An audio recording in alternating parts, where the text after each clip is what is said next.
Josiah McAllister hadn't cried in 4 years. Not when Martha took her last breath. Not when his son's letter came back unopened. Not once. But when he found the 12-year-old girl collapsed in his barn that December morning, blood frozen on her bare feet, and a dead man's name whispered through blue lips, something in him shattered. "They're coming for me," she breathed. "Please, mister. I ain't asking for charity, just work. I can work." She was asking for labor. She didn't know she was offering him salvation. If this story touches your heart, please like, subscribe, and comment your city below so I can see how far Ruby and Josiah's journey travels. Now let their story begin. The barn door creaked. Josiah's hand went to the rifle before his mind caught up. 4 years alone on this dying ranch had turned instinct into religion. He didn't think. He moved. December wind cut through the gaps in the wood as he pushed into the darkness, breath clouding white. His bad leg protested the one that had taken Confederate lead at Shiloh, but he ignored it same as always. "Who's there?" Silence. Then a sound that stopped his heart. A whimper. Small. Terrified. Human. He lowered the rifle. "Show yourself. I ain't gonna hurt you." Movement in the far corner behind the hay bales. A shape too small to be a threat. Too still to be healthy. Josiah crossed the barn in 6 strides. What he found there would haunt him for the rest of his days. A child. A girl couldn't be more than 12. Curled up like a wounded animal, her dress torn and filthy, her hair matted with something dark. Her feet were bare. Bare in December, and covered in blood, cracked, frozen, ruined. But it was her eyes that gutted him. Gray as winter sky and completely empty of hope. "Please." Her voice was barely a whisper. "Please, mister. I ain't asking for charity." Josiah knelt down, his knees cracking against the cold floor. "Easy now. Easy." "I can work." She tried to sit up and failed. "I can clean. I can cook. I can mend. I don't eat much. I don't need pay. Just—" Her voice broke. "Just a place. Somewhere they can't find me." "Who's looking for you, child?" Her whole body flinched. "Bad men. From the orphanage. They're coming. They're always coming." Josiah's jaw tightened. He'd heard stories about those places. The things they did to children they called difficult. The labor they sold them into. "What's your name, Ruby?" She swallowed hard. "Ruby Ann Dawson." "Ruby." He tasted the name. Let it settle. "I'm Josiah. Can you stand?" "I think so." She couldn't. Her legs gave out the moment she tried, and Josiah caught her before she hit the ground. She weighed nothing. Bones and determination held together by sheer will. "All right," he said quietly. "We're gonna do this different." He lifted her like she was made of glass. She stiffened in his arms, then went completely still, the way a creature does when it's been hurt too many times to fight anymore. "I ain't gonna hurt you," Josiah said again. "You hear me? Whatever happened before, it ain't happening here." Ruby didn't answer, but her small hand gripped his coat, and she didn't let go. The farmhouse was cold when they entered. Josiah hadn't bothered with more than survival heat in years. No point warming a house that only held ghosts. He set Ruby in the chair by the dead fireplace and went to work. Kindling first, then logs, then the careful coaxing of flame. By the time the fire caught proper, his hands were shaking, and not from cold. "When's the last time you ate?" Ruby's gaze fixed on the growing flames. 3 days, maybe 4. Josiah's stomach turned. He moved to the kitchen, pulling out what he had. Dried beef bread that was almost too hard, preserves Martha had put up before. He stopped himself. "Don't think about Martha. Not now." He brought the food to Ruby and watched her eat. Slow, careful bites like she was afraid it might be taken away. Tears ran down her cheeks, but she didn't make a sound. "Those men from the orphanage," Josiah said when she'd finished. "They got names." Ruby's hands clenched in her lap. "Mr. Finch. Cornelius Finch. He runs the place. He—" She stopped, swallowed, started again. He sells us, the children, to families that need labor, farms, mines, places where nobody asks questions about bruises. And you ran. A man died. Her voice went flat. Mr. Patterson. He bought 3 of us last month, worked us 18 hours a day, didn't feed us proper. When he was only 8 when Tommy collapsed in the field, Mr. Patterson kicked him. Her gray eyes met Josiah's. Kicked him until he stopped moving. Josiah felt something cold settle in his chest. What happened to Patterson? His horse spooked that night. Threw him into the fence post. Broke his neck. Ruby's face was expressionless. Some folks said it was an accident. Mr. Finch thinks I did something to that horse. He's been hunting me ever since. Did you? Silence. Ruby. That horse hated Patterson worse than we did. Her voice was barely audible. I just opened the stall, that's all. Josiah sat back, 12 years old, and she'd already learned that sometimes the only justice came from your own 2 hands. He should have been horrified. Instead, he understood. Finch knows you're in Wyoming. He knows I headed west. Don't know if he's tracked me here yet. She looked at him, and for the first time, fear cracked through her composure. If you want me to leave, I will. I don't want to bring trouble on you. You seem like... She hesitated. You seem like a good man. I don't meet many of those. Josiah stood crossing to the window. The snow was falling harder now, covering tracks hiding sins. He thought about what he should do, the smart thing, the safe thing. Turn her in, send her back. Wash his hands of someone else's tragedy. Then he thought about Martha and what she would have done. You ain't leaving, he said without turning around. Not tonight, not in this storm. We'll figure the rest come morning. I can work. I meant what I said. I'm not looking for... I heard you the first time. He finally looked at her, this child with old eyes and bloodied feet. And I ain't offering charity, I'm offering shelter. There's a difference. For the first time, something flickered across Ruby's face. Not hope, she was too smart for hope, but something close. Thank you, she whispered. Don't thank me yet. This place ain't much better than where you came from. It's got walls, a fire, someone who ain't trying to hurt me. Ruby's voice was matter of fact. That's more than I've had in 2 years. Josiah didn't know what to say to that, so he said nothing. He gave her the back room, the one that used to be Sarah's, before his daughter married that banker from St. Louis, and stopped writing.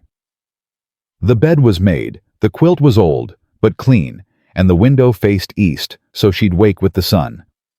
Ruby stood in the doorway, her damaged feet wrapped in cloth bandages, staring at the room like it might disappear. This is for me. Unless you'd rather sleep in the barn. No, She caught herself. I just never had my own room before.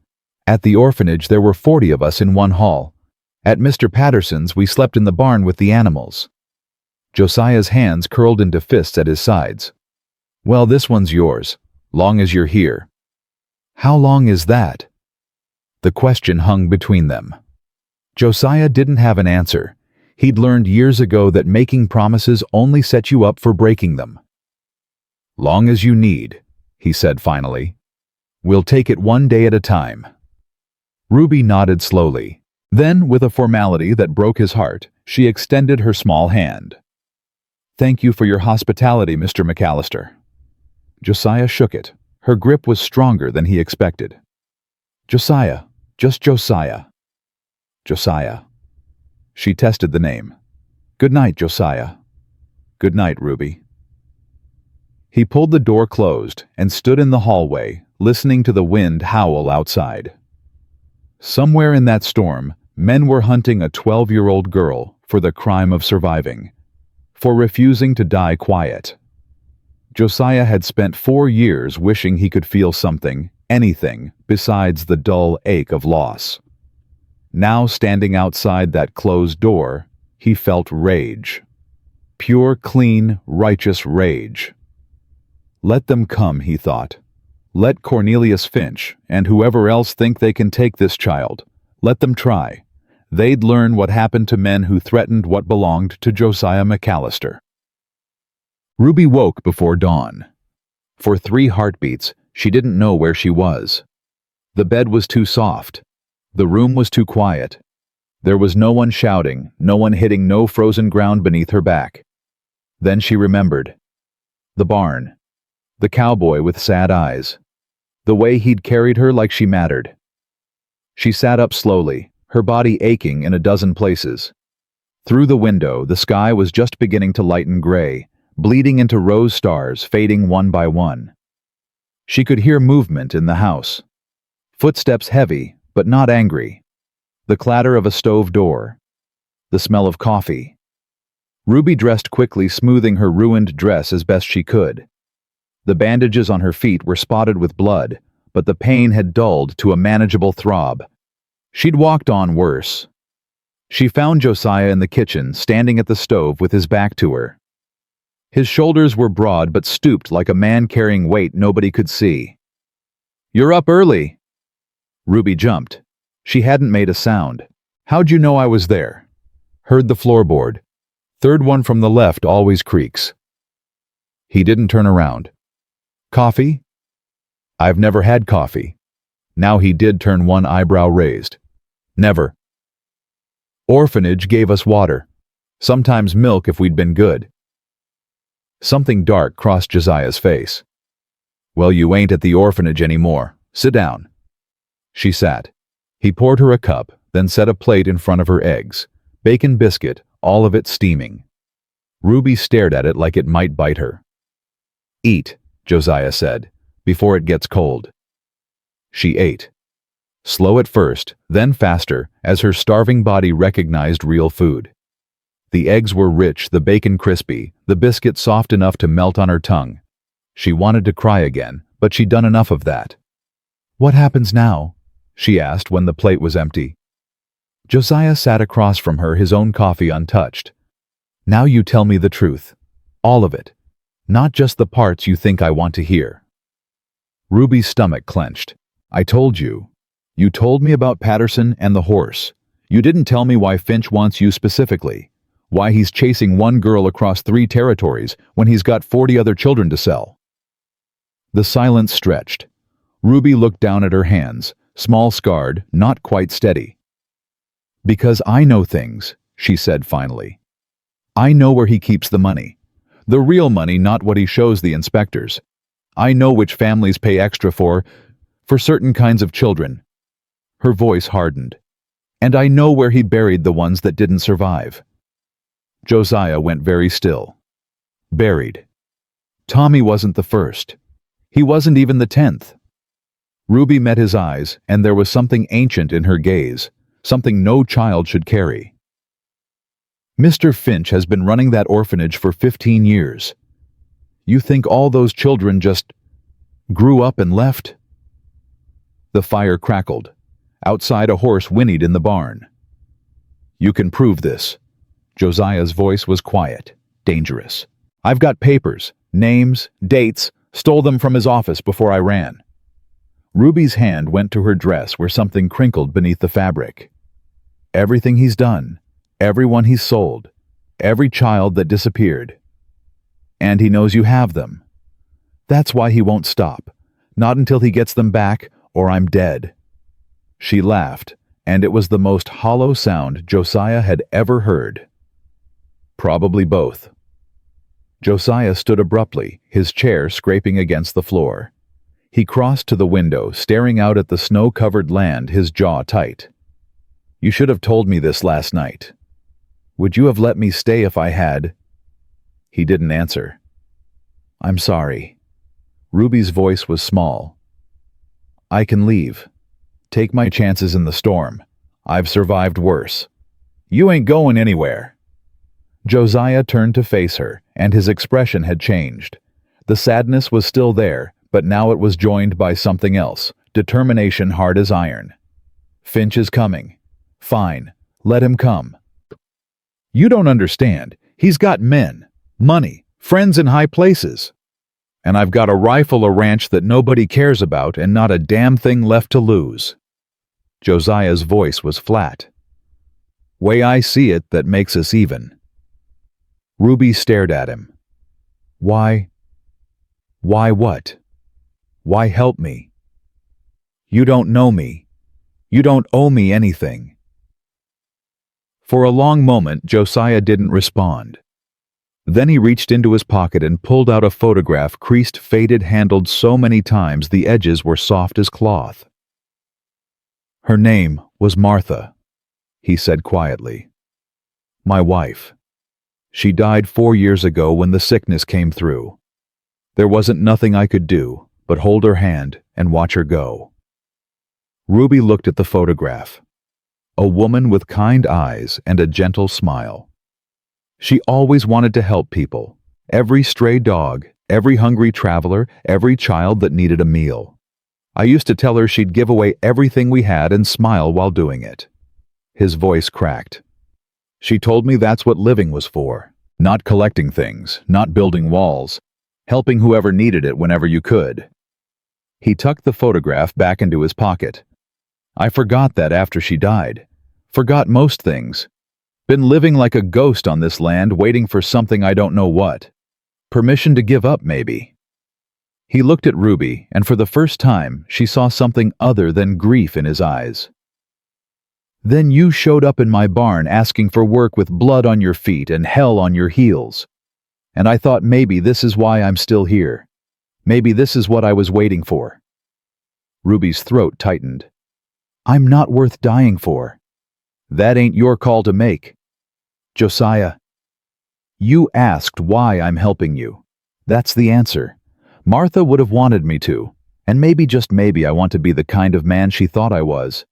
He straightened, squaring his shoulders. Now, those papers you've got, I need to see them. The documents were damning. Ruby spread them across the kitchen table. Ledgers, letters, receipts, a list of names in Finch's own handwriting. Children sold to mining companies. Children sold to farms that worked them to death. Children who'd simply vanished with no explanation and no one asking questions. Josiah read through them slowly, his face growing darker with each page. 17. His voice was rough. 17 children dead or missing in 3 years. That's just the ones I could find records for. Ruby's expression was grim. The real number's probably higher. And nobody's done anything, nobody's investigated. Who's going to investigate? The sheriff in Finch's town is his cousin. The judge owes him money. The state inspector comes once a year, gets a nice dinner and a fat envelope, and signs off without looking twice. Ruby's voice was bitter. That's how it works. People with power protect each other. People without power just disappear. Josiah gathered the papers carefully, folding them back into a neat stack. Not anymore. What do you mean? I mean, we're going to bring him down. He met her eyes. These papers, this evidence, it needs to get to someone who can't be bought. A federal marshal, a newspaper back east, someone with reach. You know anyone like that? Josiah was quiet for a moment. Then, my son. Ruby blinked. You have a son. Samuel. He's a veterinarian in Denver now.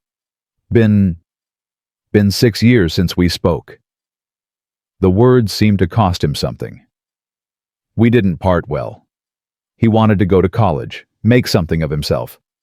I wanted him to stay help with the ranch. We said things, bad things. He left, and neither of us was man enough to apologize.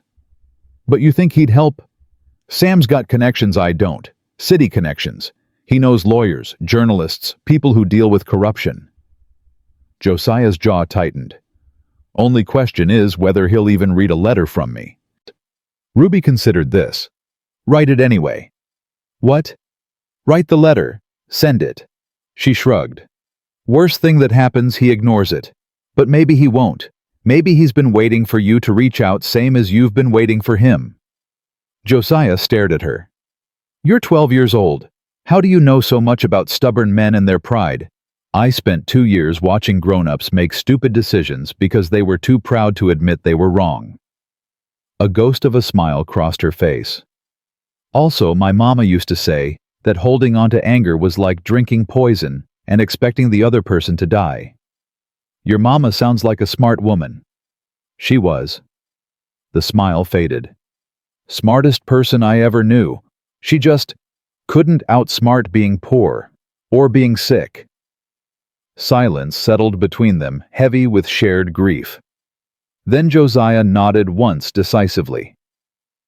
All right, I'll write the letter. We'll see what happens. And in the meantime, we prepare. He stood moving toward the gun rack on the wall. Finch's men could show up tomorrow, or they could take weeks. Either way, I want to be ready. Ruby watched him check the rifle, then a shotgun, then a revolver she hadn't noticed before. His movements were practiced automatic, the motions of a man who'd spent time in places where being armed meant being alive. You were a soldier, she said. It wasn't a question. A long time ago. What was it like, the war? Josiah's hand stilled on the revolver. For a moment, he didn't answer. Loud, he said finally. Bloody, full of boys pretending to be men dying for causes they didn't understand. He set the gun down. I did things I ain't proud of. Gave orders that got people killed. Spent 20 years trying to outrun the ghosts, and they caught up with me anyway. Is that why you live out here alone? Partly. Martha was the only one who made it bearable. After she died, he shrugged. Didn't see much point in people anymore. Ruby absorbed this. I'm sorry. Don't be. Ain't your burden to carry. He turned to face her fully. What I'm trying to say is I know what it's like. Carrying things too heavy for one person, feeling like there's no way out. His voice softened. You ain't alone anymore, Ruby. Whatever comes, we face it together. Ruby's eyes burned. She blinked hard, refusing to let the tears fall. I ain't used to that, she admitted. Having someone on my side. Well, get used to it. Something warm unfurled in Ruby's chest, something she'd almost forgotten existed. Not hope exactly. Hope was for people who hadn't been beaten down by life, but something close. Trust. The beginning of trust. Okay, she said quietly. Together. That night, after Ruby had gone to bed, Josiah sat at the kitchen table with a blank sheet of paper in front of him. He'd been staring at it for an hour. The words wouldn't come. Dear Samuel. No. Too formal. Sam. Too familiar. Did he even have the right to call his son by that name anymore? Son? A lie. He'd stopped being a father the moment he let pride win over love. Josiah crumpled the paper, tossed it toward the fire, and started again. Samuel. I don't have any right to write to you after all this time. I know that. If you want to burn this letter without reading it, I'll understand. But something's happened, and I need your help. Not for me. For a child who's got no one else. Her name is Ruby. She's 12 years old, and she's carrying evidence that could bring down a man who's been selling children into slavery and worse. He's hunting her. He won't stop. And I can't protect her alone. I'm not asking you to forgive me. I'm not asking you to come back. I'm just asking you to help me save this girl's life. If you can't do that, I understand. But I had to try. Your father, Josiah. He read the letter twice. It wasn't enough. It would never be enough. But it was honest, and that was all he had left. He sealed the envelope, addressed it to the veterinary practice in Denver that he'd found mentioned in a newspaper months ago, and set it aside for the morning mail. Then he went to the window and looked out at the darkness. Somewhere out there, Cornelius Finch was coming. Men with guns and bad intentions were moving through the night hunting a child who'd dared to fight back. Let them come. Josiah had lost his wife. He'd lost his son. He'd lost 4 years to grief and guilt and the slow poison of isolation. But he hadn't lost everything. Not yet. There was a girl in the next room who needed him. A chance at redemption he didn't deserve, but would fight for anyway. A reason to wake up tomorrow that wasn't just habit. Martha had always said he was too stubborn to know when he was beaten. Maybe she was right. Josiah checked the rifle one more time, banked the fire, and went to bed. Tomorrow, the real work would begin. 3 days passed before the first sign of trouble. Ruby had settled into the rhythm of the ranch faster than Josiah expected. She was up before dawn each morning feeding chickens, collecting eggs, scrubbing floors with a determination that bordered on obsession. When he told her to rest, she looked at him like he'd spoken a foreign language. "Idle hands make easy targets," she said. "That's what Mr. Finch used to say before he'd find something worse for us to do." Josiah stopped telling her to rest after that. On the 4th morning, he rode into town to mail the letter to Samuel. Miller's Creek wasn't much a general store, a saloon, a church with a crooked steeple, and a post office that doubled as the sheriff's station. Maybe 200 souls on a good day fewer when winter drove folks south. Ellie Crawford was behind the counter at the general store when Josiah pushed through the door. She looked up, surprise flickering across her face.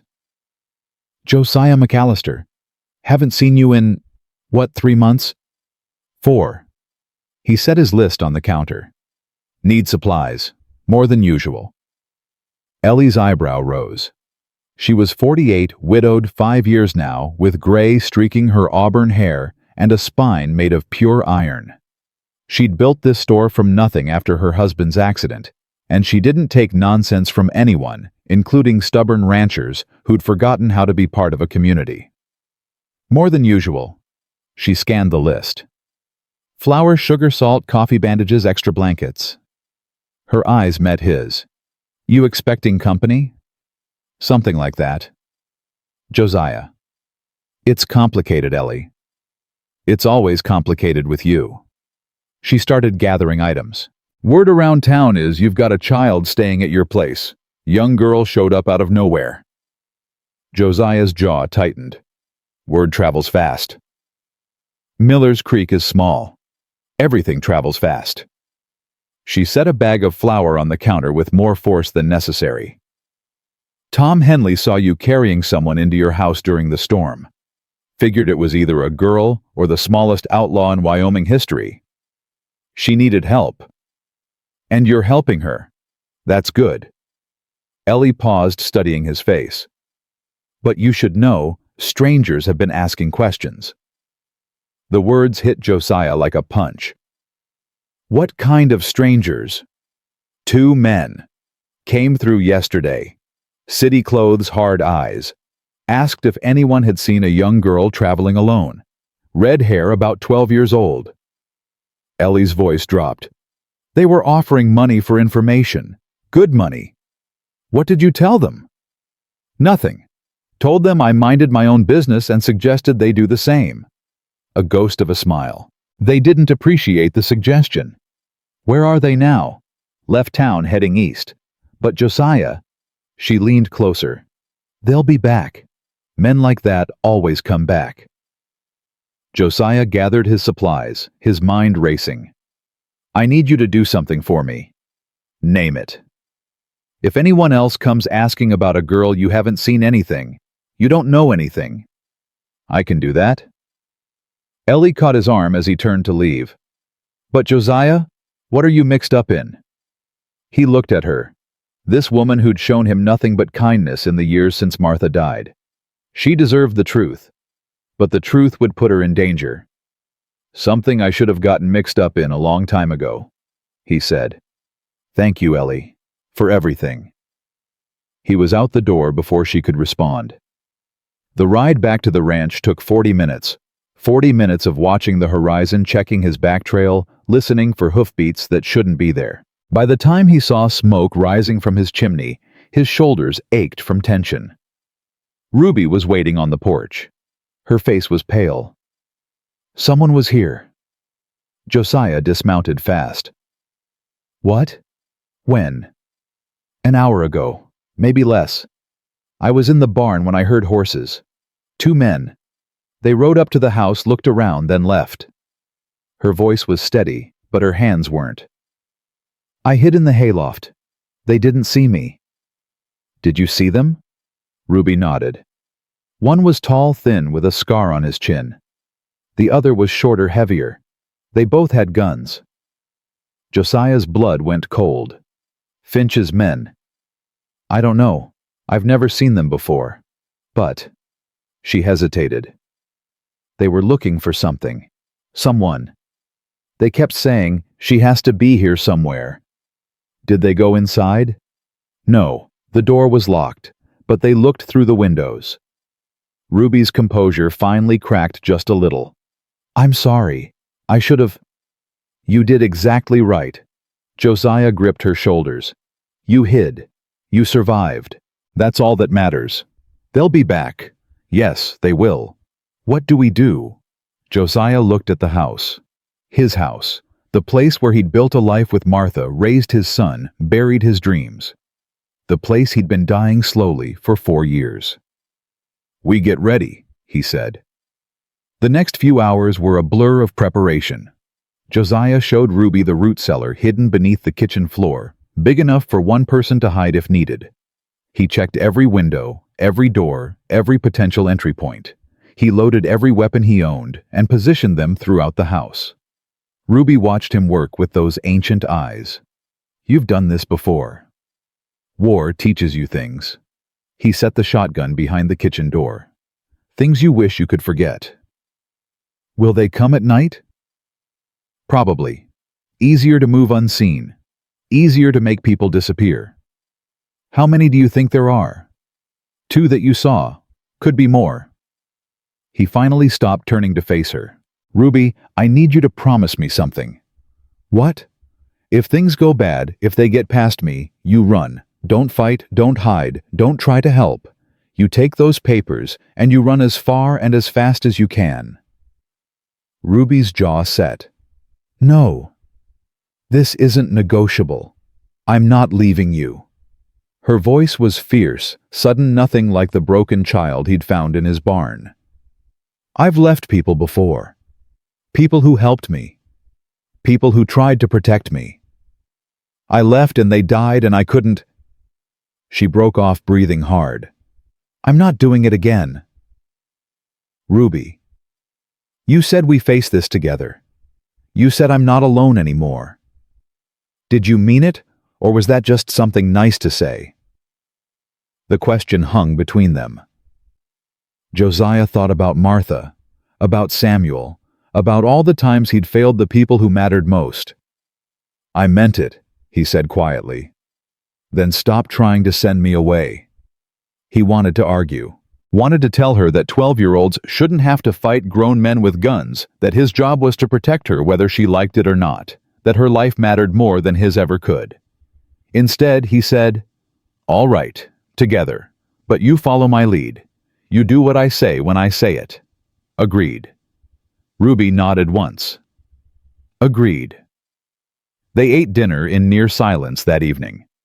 Josiah had made stew Martha's recipe, the one she'd taught him years ago when he was too proud to admit he didn't know how to cook. Ruby ate slowly, her eyes constantly moving to the windows, the door, the shadows gathering outside. Tell me about your son. The question caught Josiah off guard. What? Samuel, you said you haven't spoken in 6 years. What happened? Josiah set down his spoon. The memory still burned even after all this time. He wanted to leave, go to college back east, become a veterinarian. I thought it was foolishness. Thought he was abandoning the ranch, abandoning his mother, abandoning everything we'd built. He shook his head. I said things. Called him selfish. Ungrateful. Said he wasn't my son if he walked out that door. And he walked out. Same day. Packed a bag and left. Martha begged me to go after him, but I was too damn stubborn. Figured he'd come crawling back when he realized how hard the world was. Josiah's voice roughened. He never did. And then Martha got sick and I couldn't. I didn't know how to tell him. Didn't know if he'd even care. He didn't come to the funeral. I never sent word. By the time I worked up the courage, she'd been gone 3 months. The admission tasted like ash. I failed them both. My wife and my son. Failed them in every way that mattered. Ruby was quiet for a long moment. Then, "Do you think he got your letter?" "Don't know. Mail takes time. Anything could happen." "But if he did? If he read it? Do you think he'll come?" Josiah stared at the table, at his hands, at the ring he still wore on his left finger, even though Martha had been gone 4 years. "I hope so," he said. "But hope's a dangerous thing. My mama used to say hope was the last thing to die." "Your mama was an optimist." "My mama was dead at 32 because she couldn't afford a doctor." Ruby's voice was flat.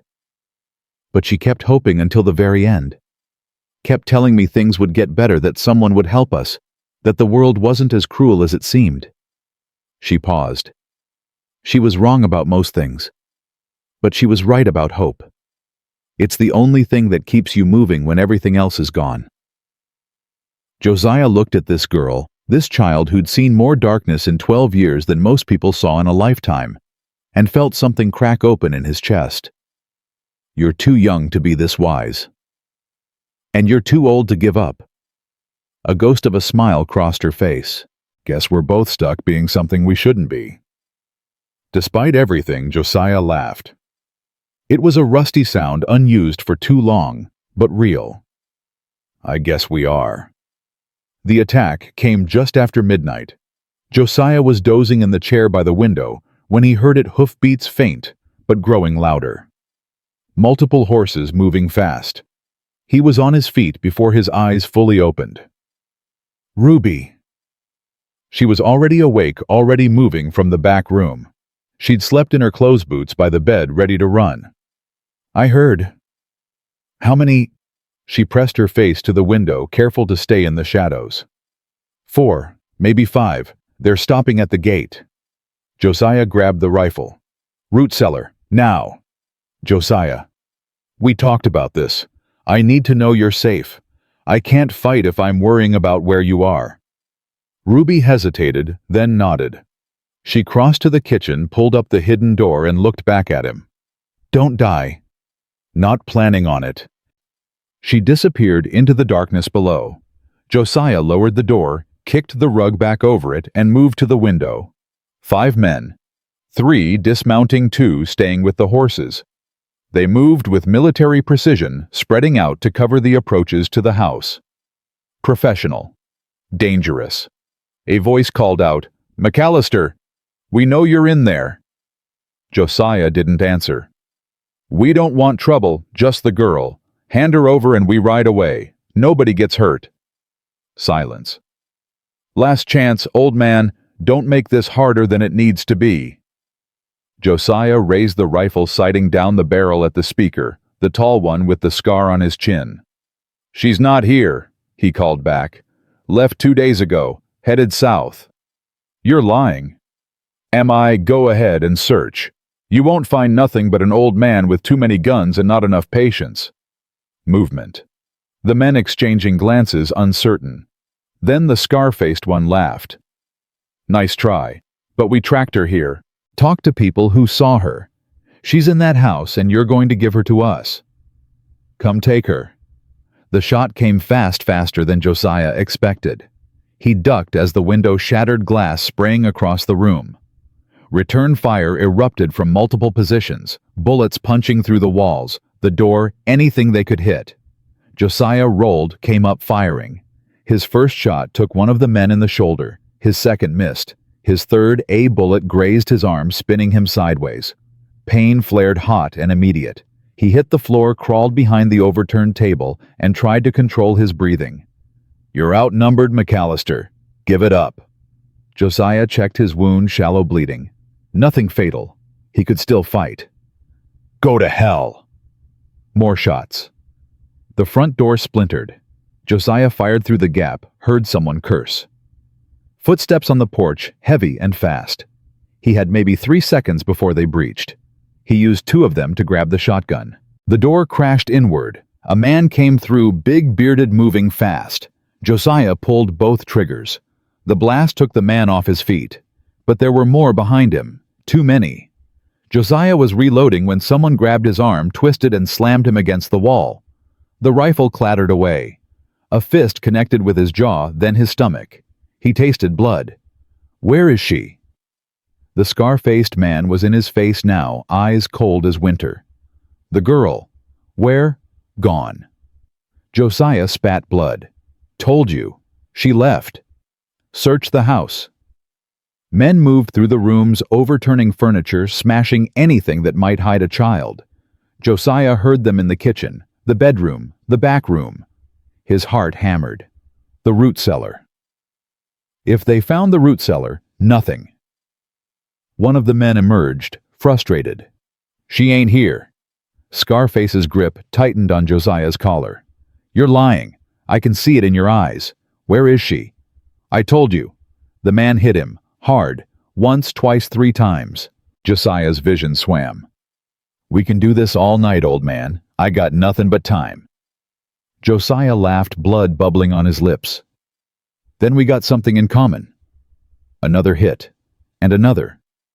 Josiah felt ribs crack, felt something tear inside. He was going to die here.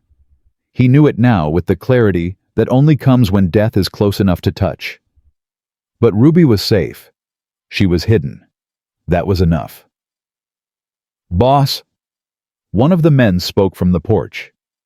Riders coming, 3, maybe 4.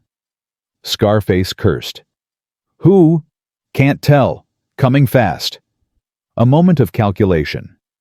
Scarface looked at Josiah, then at his men, then at the approaching riders. We're leaving. But this ain't over, McAllister. He leaned close, his breath hot on Josiah's face. We'll be back, and next time, we'll burn this place to the ground with you in it. They were gone 30 seconds later, hoofbeats fading into the night, taking the body of the man Josiah had killed with them. Josiah slid down the wall, his body screaming. Blood dripped from his face, his arm a dozen places he couldn't feel anymore. The front door was in splinters, the windows were shattered. His home, Martha's home, looked like a battlefield, but the root cellar door hadn't opened. Ruby. His voice was a croak. Ruby, it's safe. Silence. Then the scrape of wood, and she emerged from the floor like a ghost, her face white with terror. Josiah. I'm fine. You're bleeding. I said I'm fine. He tried to stand and failed. Help me up. She was at his side instantly, small arms wrapping around him, taking weight she shouldn't have to take. Together they made it to the remaining chair. Who were the riders? Ruby's voice shook. The ones that scared them off. Don't know. Josiah closed his eyes, fighting the darkness that pressed at the edges of his vision. Don't care. They're gone. They'll be back. He said they'll be back. Yeah. What do we do? Josiah forced his eyes open, forced himself to focus on this girl who'd trusted him with her life. We survive, he said. Whatever it takes. We survive. Ruby nodded slowly. Then she went to find bandages, water, anything that might help, leaving Josiah alone with his pain and his thoughts. He'd bought them time. Nothing more. Finch's men would return. With more people, more guns, a determination to finish what they'd started. And Josiah was wounded, outgunned, alone. He thought about the letter to Samuel. Wondered if it had arrived. Wondered if his son had read it. Wondered if there was any chance at all that help might come before it was too late. Hope's a dangerous thing, Ruby had said.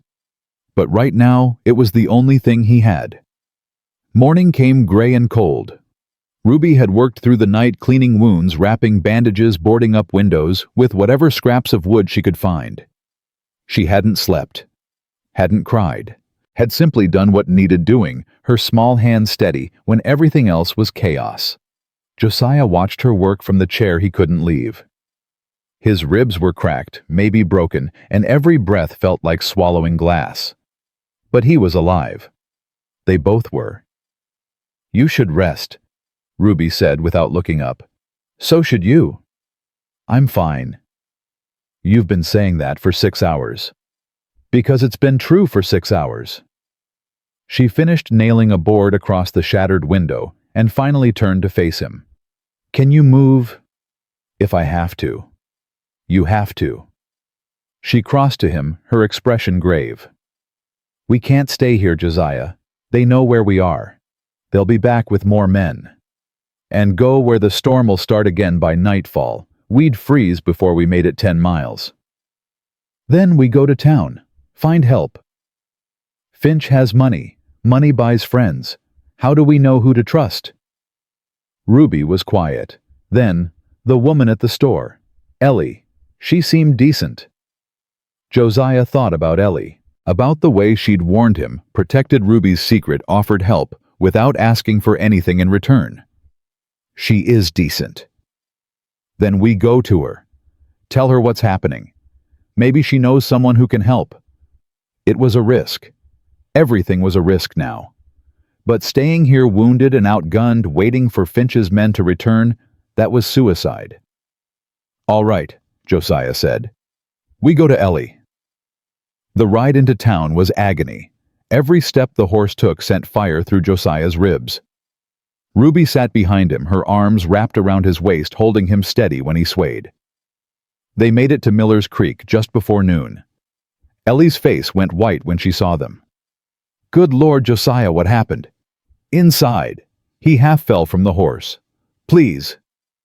She didn't ask questions, just helped him through the back door of the store, settled him on the cot in her storeroom, and started examining his wounds with practiced efficiency. 3 broken ribs, maybe 4. Deep cut on your arm. Bruising everywhere. Her voice was tight. You need a doctor. No doctors. They'd ask questions.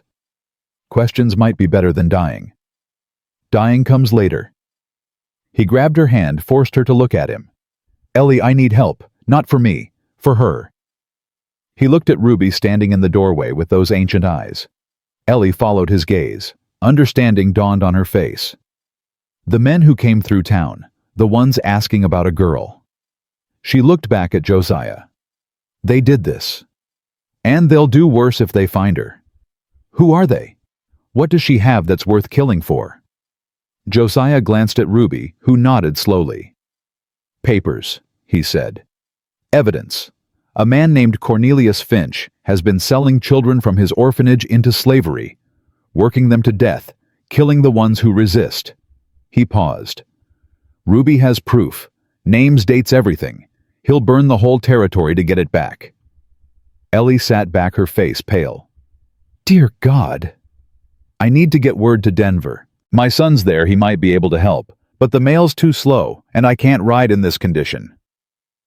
What are you asking me to do? Send a telegram. Emergency. Tell Samuel McAllister that his father needs him. Tell him... Josiah's voice cracked. Tell him it's life or death. Ellie was quiet for a long moment. Then she stood, her jaw set. I'll send it myself, right now. She looked at Ruby. You stay here. Keep the door locked. Don't let anyone in except me or Josiah. Ruby nodded. Ellie turned to go, then stopped. Josiah. Yeah. What you're doing. Taking in this girl. Fighting for her. Her voice softened. Martha would be proud. The words hit him harder than any bullet. He couldn't speak. Ellie left. The door closed behind her. Ruby crossed to the cot and sat on the edge, her small hand finding his. She's right, you know. Josiah forced his eyes open. About what? About Martha. About you. Ruby's voice was quiet. I've known a lot of adults, Josiah. Most of them were cruel or cowardly or both. You're the first one who ever fought for me. The first one who treated me like I mattered. Her grip tightened. Whatever happens, I want you to know I'm grateful. Nothing's going to happen. You don't know that.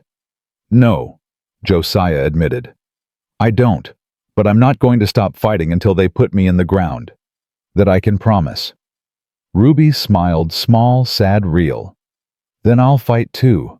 until the ground takes both of us. It wasn't a promise a 12-year-old should have to make, but it was the promise they had, and right now, it was enough. The telegram reached Denver at 4 in the afternoon. Samuel McAllister was elbow-deep in a mare's birth canal when his assistant burst through the barn door, waving the yellow paper like a flag of surrender. "Doc, emergency wire from Wyoming." Samuel didn't stop what he was doing. The foal was breech, and if he lost focus now, he'd lose them both. "Read it. Says here." The assistant squinted at the paper. "Samuel, stop. Father badly wounded, stop. Child in mortal danger, stop. Need you immediately, stop. Life or death, stop. Miller's Creek, Wyoming, stop. Come now, stop. Signed, Ellie Crawford." Samuel's hands went still inside the mare. Father, wounded, life or death. 6 years of silence. 6 years of anger, of pride, of telling himself he didn't care what happened to the old man who'd driven him away. 6 years of pretending that the hole in his chest wasn't shaped exactly like home. "Doc." The assistant's voice was uncertain. "You okay?" Samuel pulled the foal free in one smooth motion, alive, breathing perfect. He wiped his hands on his shirt and took the telegram. The words blurred, then sharpened. "Cancel my appointments for the week." "What? But you've got—" "Cancel them." Samuel was already moving toward the house, his mind racing. "I'm leaving tonight." The train to Wyoming didn't leave until morning. Samuel spent the night packing, unpacking, packing again. He couldn't sit still, couldn't think straight, couldn't shake the feeling that he was already too late. Father badly wounded. Child in mortal danger. What the hell had the old man gotten himself into? Samuel hadn't spoken to Josiah since the day he'd left home. Hadn't written. Hadn't called. Had heard about his mother's death from a stranger in a bar 3 months after it happened. He'd cried that night. Alone in his apartment, drunk on whiskey, he couldn't afford mourning a woman he'd abandoned and a life he'd thrown away. He'd almost gone back then. Almost swallowed his pride and taken the train home. But pride was a stubborn thing. Stronger than grief. Stronger than love. Stronger than everything except regret. Now, standing in his empty apartment with a telegram in his hand, Samuel finally understood what his mother had tried to tell him all those years ago. "Pride don't keep you warm at night," she'd said. "Pride don't hold your hand when you're dying. Pride's just fear wearing a fancy coat." She was right. She'd always been right, and Samuel had been too young, too angry, too stupid to listen. The train left Denver at 7 in the morning. Samuel watched the city fade behind him, replaced by endless plains and distant mountains. Every mile brought him closer to the father he'd hated, the home he'd abandoned, the past he couldn't escape. He didn't know what he'd find when he got there. He just knew he had to try. Back in Miller's Creek, Josiah was getting worse. 2 days had passed since Ellie sent the telegram. 2 days of fever, of infection, spreading through wounds that wouldn't close, of Ruby, sitting beside him with wet cloths and prayers she'd forgotten she knew. "You need a doctor." Ellie's voice was firm. "I don't care about the questions anymore. You'll die without proper treatment." "Can't." Josiah's voice was a rasp. "They're watching. Finch's men. I saw them this morning." "I haven't seen anyone." "That's because they don't want you to." He grabbed her wrist with surprising strength. "They're waiting. For me to die, or for Ruby to show herself. The moment we let our guard down—" "You won't be any good to her dead, you stubborn fool." Ruby spoke from the corner where she'd been pretending to sleep. "She's right." Both adults turned. "I've been thinking," Ruby said slowly, "about what Finch wants, about why he's waiting instead of just attacking." "He's afraid of witnesses," Josiah said. "Town's small, but people would notice a massacre." "That's part of it. But there's something else." Ruby crossed to them, her face troubled. "He wants the papers, needs them. Without them, I'm just a runaway orphan, my word against his. With them, he goes to prison, maybe hangs." "What are you saying?" "I'm saying he can't kill me until he knows where the papers are. That's why he's waiting. That's why he tried to take me alive. Her voice hardened. It's leverage. As long as I have something he needs, I have power. Ellie looked at her with something like wonder. You're 12 years old. I'm old enough to know how monsters think. Ruby's eyes met Josiah's. We can use this. Force a stalemate. Make him think I've hidden the papers somewhere he can't reach that. If anything happens to me, they go straight to the federal marshal. He won't believe it. He'll have to, because if he kills me without the papers, he's finished anyway. A grim smile. It's not a solution, but it might buy us time. Time for your son to get here. Josiah stared at this girl who'd come to him with nothing but bloody feet and desperate hope. She'd grown in the weeks since, harder, smarter, more dangerous. Part of him hated what the world had made her. Part of him was grateful she'd survived long enough to fight back. How do we get word to Finch? We don't, Ellie said suddenly. But I know someone who can. They both looked at her. The sheriff. Ellie's voice was careful. Abel Cormack. He's not a bad man, just scared. Finch has something on him, I don't know what. But if we give him an out, a way to protect himself while doing the right thing, you think he'd deliver a message? I think he'd do anything to stop the violence before it starts. He's got a family, 2 little girls. He doesn't want this town turned into a battleground any more than we do. Josiah closed his eyes. The fever was making it hard to think, but Ruby's plan had merit. Buy time. Wait for Samuel. Hope that anything broke in their favor. Do it, he said. Talk to Cormac. But Ellie... He forced his eyes open. If this goes wrong, it won't. If it does, get Ruby out. Take her south to Cheyenne. There's a federal marshal there named Patterson. No relation to the other one. He's honest. He'll help. Ellie nodded slowly. And you? I'll be fine. You're a terrible liar, Josiah McAllister. Yeah, a ghost of a smile. Martha used to say the same thing. Ellie left to find the sheriff. Ruby took her place beside Josiah's cot, her small hand finding his. She loves you, Ruby said quietly. Josiah blinked. What? Ellie. The way she looks at you. The way she says your name. Ruby shrugged. I notice things. We're just friends. My mama was just friends with a man once. He looked at her the same way Ellie looks at you. A pause. He was kind. I liked him. But Mama was too scared to let him in. What happened? He went away. Married someone else. Ruby's voice was matter-of-fact. Mama cried for a week. Pretended she was fine. But I could tell. She never stopped loving him. Josiah didn't know what to say. I'm not saying you have to do anything, Ruby continued. I'm just saying life's short. Shorter than people think. If there's someone who cares about you, someone who'd stand beside you when everything's falling apart. She squeezed his hand. Don't let pride take that away. When did you get so wise? When I stopped having the luxury of being a child. The words cut deep. Josiah pulled her closer, his wounded arm screaming in protest. You're still a child, Ruby. Whatever you've seen, whatever you've done, you're still a child. And you deserve to be protected, loved, given the chance to grow up without carrying the weight of the world. Is that what you're doing? Giving me that chance? Trying to. Probably failing. You're not failing. Her voice was fierce. You're the first person who ever treated me like I mattered.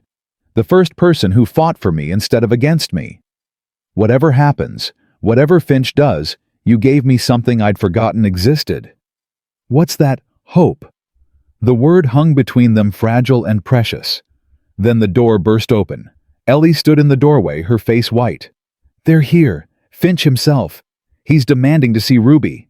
Josiah was on his feet before he could think, his body screaming in protest. How many men? 8, maybe 10. They've got the street blocked. Where's Cormac? Standing with them. He wouldn't listen, Josiah. Said Finch has legal authority to take Ruby back. Said there's nothing he can do. Ruby had gone very still. He's here. Finch is actually here. Ruby, no. Her voice was steady, now calm in a way that frightened Josiah more than screaming would have. I have to face him. It's the only way. Like hell you do. Listen to me. She turned to face him, and in that moment, she looked decades older than her years. Finch won't negotiate with you. He doesn't respect you. But he fears me, fears what I know, what I can prove. If I go out there, talk to him directly, I can buy us time. He'll take you. Not if I make him believe I've already sent the papers to someone he can't reach. Not if I make him think killing me would be signing his own death warrant. It's too dangerous. Everything's dangerous. Ruby smiled, and it was the saddest smile Josiah had ever seen. But I'm not the scared little girl who showed up at your gate anymore. I'm not running. I'm not hiding. I'm facing this monster the way Mama would have wanted me to. Josiah's throat closed. He wanted to argue, to forbid her to lock her in the root cellar until this was over.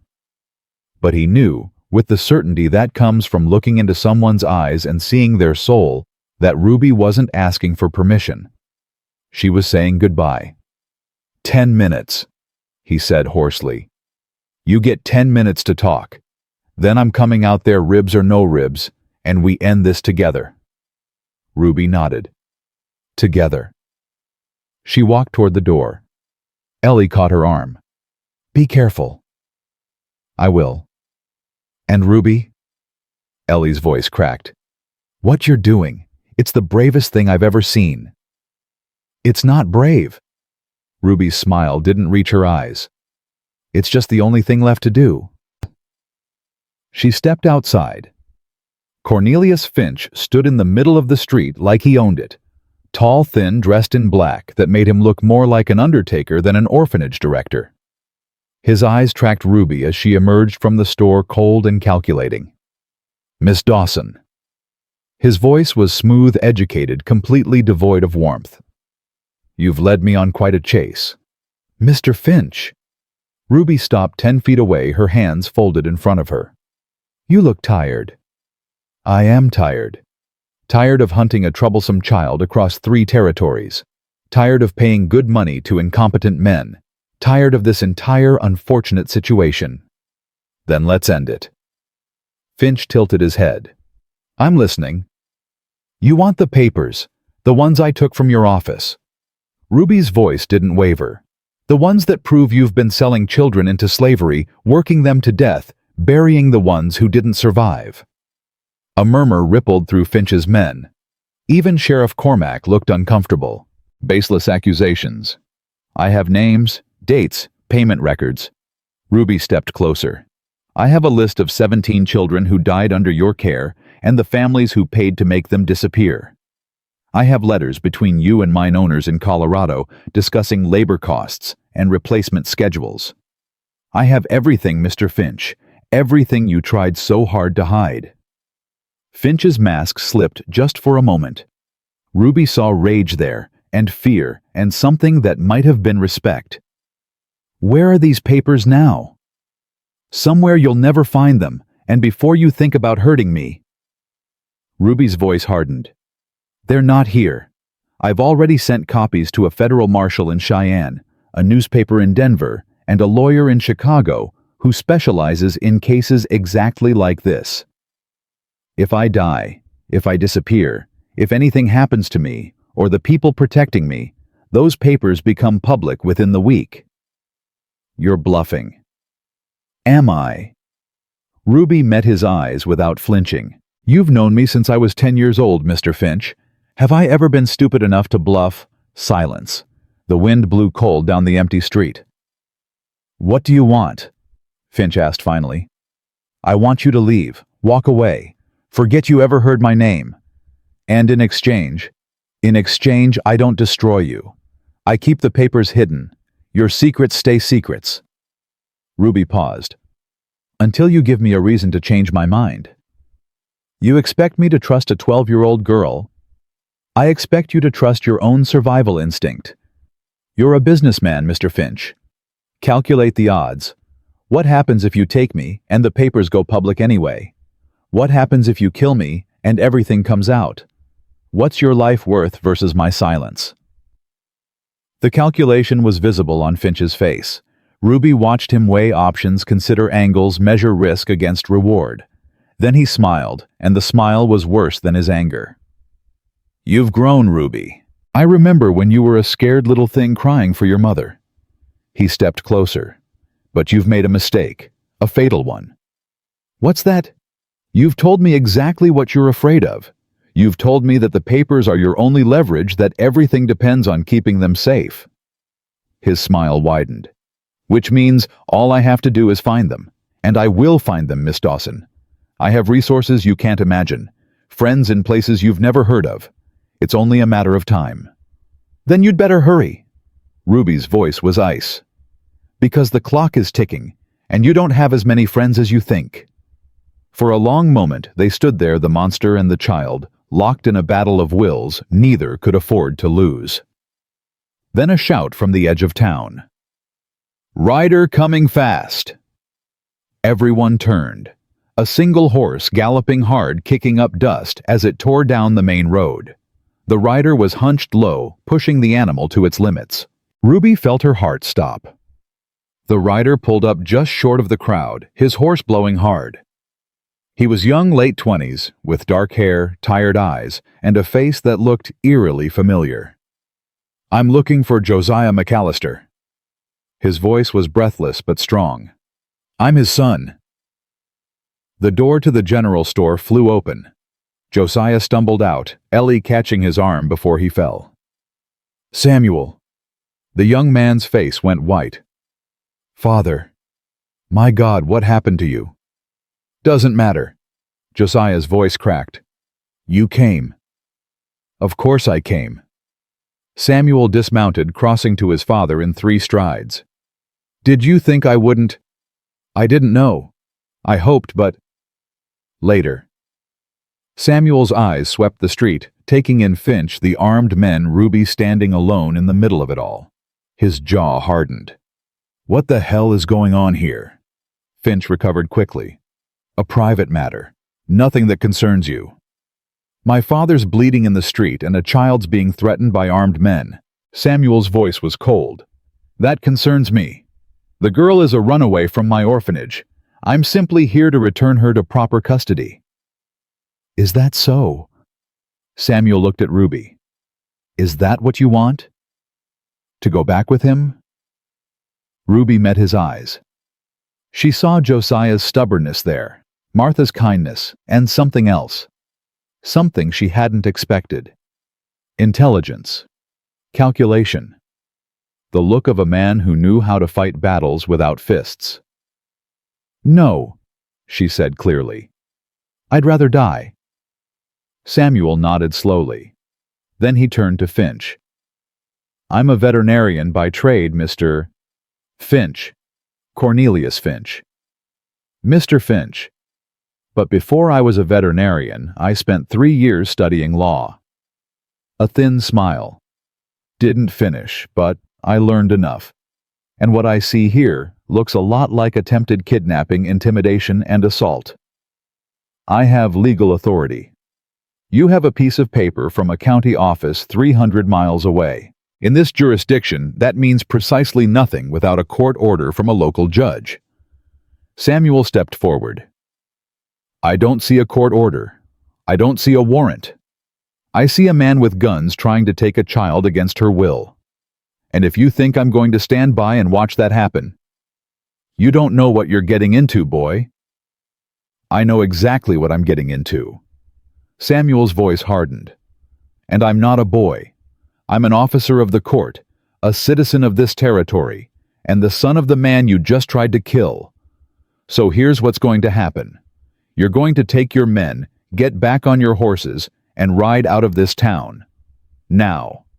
And if I refuse, then I'll send a telegram to every newspaper between here and Washington describing exactly what happened today. Names, dates, witnesses. Samuel smiled without warmth. Ruby's not the only one who knows how to make powerful friends. The standoff stretched. Finch's eyes flickered between Samuel Josiah Ruby, the watching townspeople. He was calculating again, measuring costs against benefits. Finally, he stepped back. This isn't over. It will be. Samuel didn't blink. Soon. Finch mounted his horse. His men followed their retreat slow and sullen. At the edge of town he turned. Enjoy your victory, McAllisters. It won't last. Then they were gone. Ruby's legs gave out.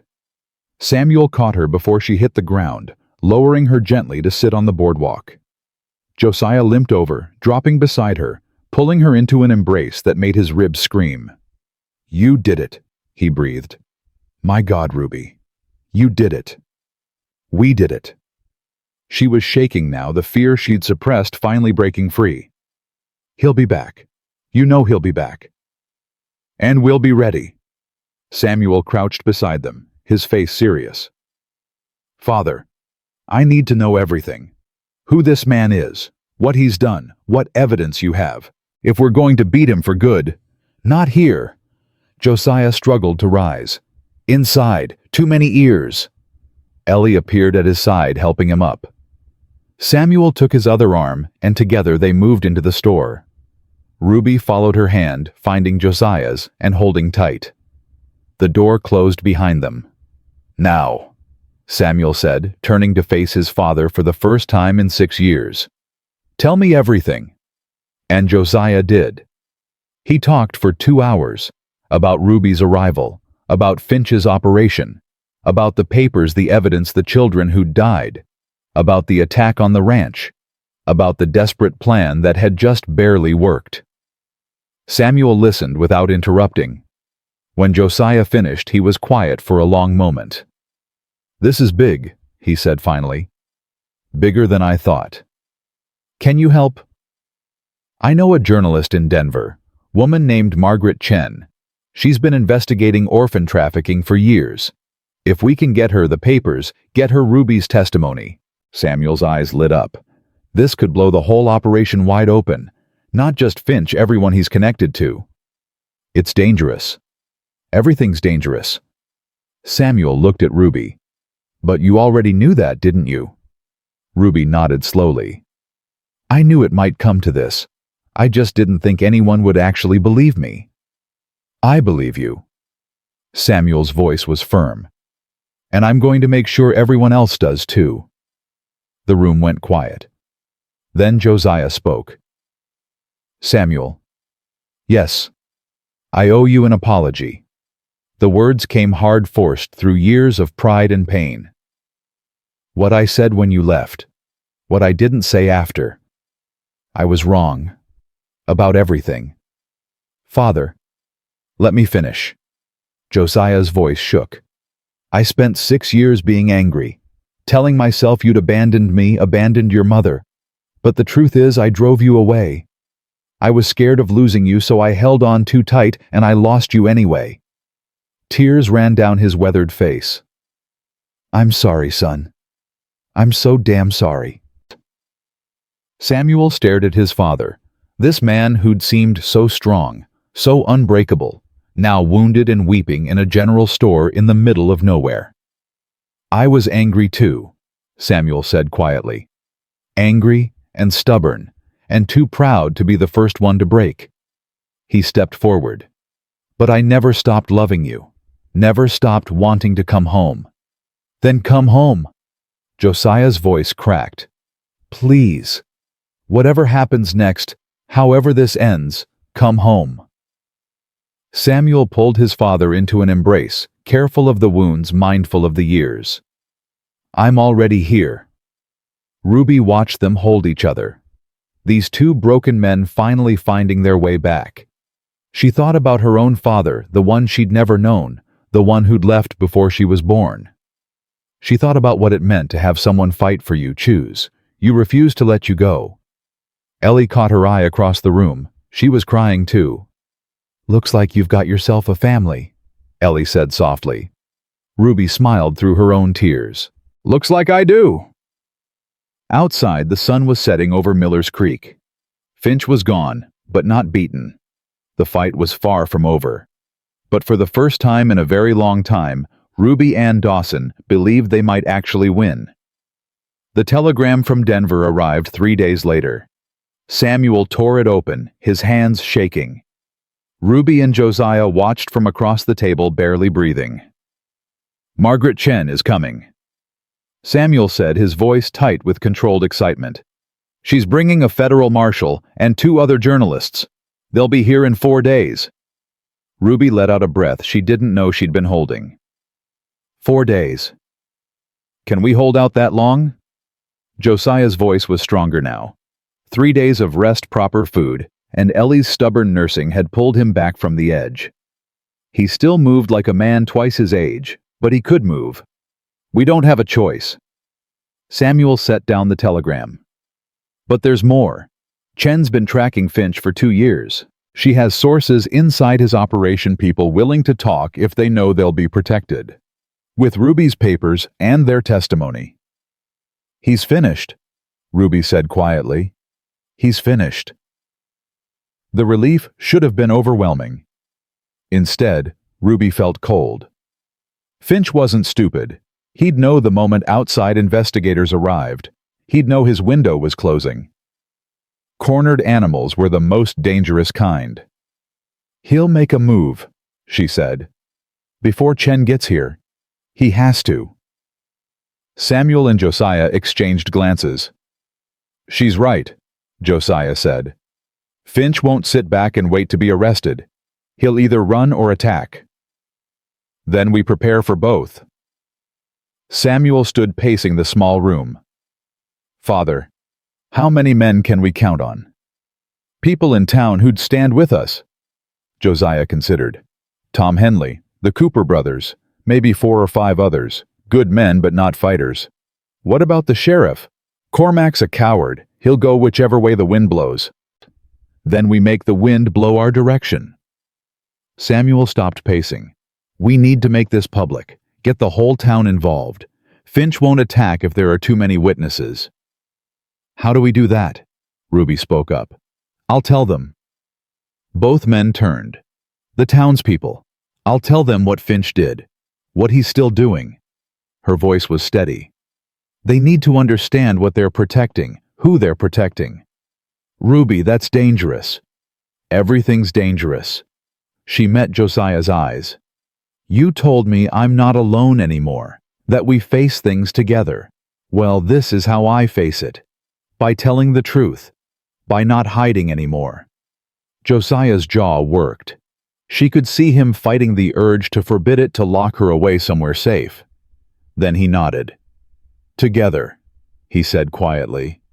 "Together." The town meeting happened that evening. Ellie had spread the word, urgent gathering at the church, everyone welcome.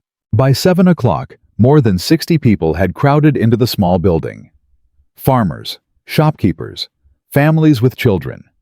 The entire population of Miller's Creek waiting to hear why their quiet lives had been disrupted. Ruby stood at the front, her hands clasped to hide their trembling. Josiah was beside her. Samuel on her other side. Ellie in the front pew, her face fierce with support. "Most of you don't know me," Ruby began.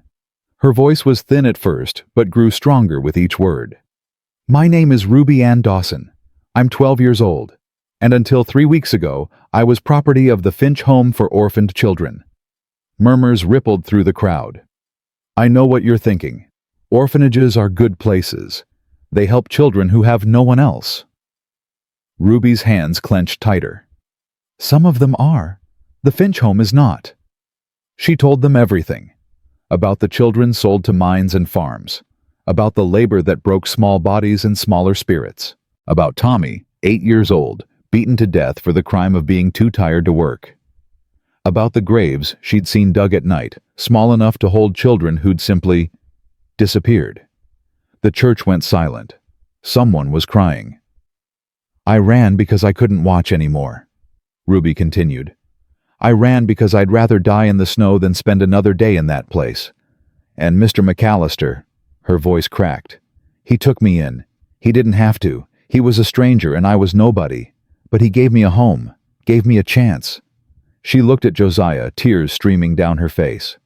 Now Cornelius Finch wants me back, not because he cares about me, because I have proof, papers that show everything he's done, and he'll kill me before he lets that proof see the light of day. What do you want from us? A man's voice from the back. Tom Henley, the blacksmith. I want you to help us. Not to fight, I won't ask that, but to stand with us, to be witnesses, to make sure that whatever happens, the truth doesn't die with me. Silence stretched. Ruby felt her hope crumbling. Then Ellie stood. I've known Josiah McAllister for 15 years, known his wife, his son, his heart. He's not a man who asks for help easy. The fact that he's here with this child tells me everything I need to know. Her voice rang clear. I'm standing with them. Who else? Tom Henley rose. I'm in. The Cooper brothers, old Mrs. Patterson, the minister. One by one, people stood, their faces set with determination. Not everyone. Some slipped out the back, unwilling to risk Finch's wrath.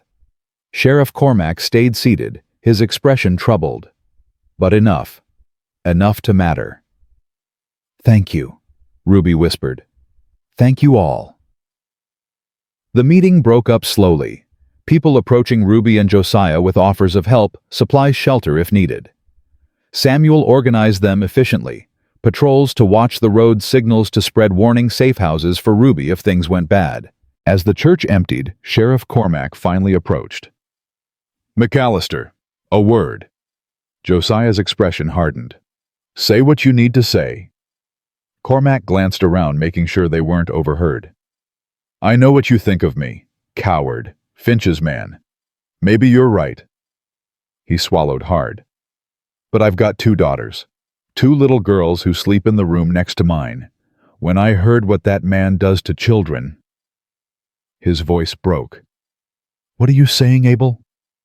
I'm saying I can't fight him openly. He's got too much on me. But I can look the other way. Buy you time. Make sure his men don't get backup from my office. Cormac met Josiah's eyes. It ain't much, but it's all I've got. Josiah studied the man for a long moment. Then he extended his hand. It's enough. Cormac shook it, relief flooding his face. God help us all. He already is, Ruby said quietly. He sent us you. The attack came at dawn. Ruby woke to shouting, to the crack of gunfire, to Josiah's voice cutting through the chaos. Samuel, get her to the cellar. I'm not hiding.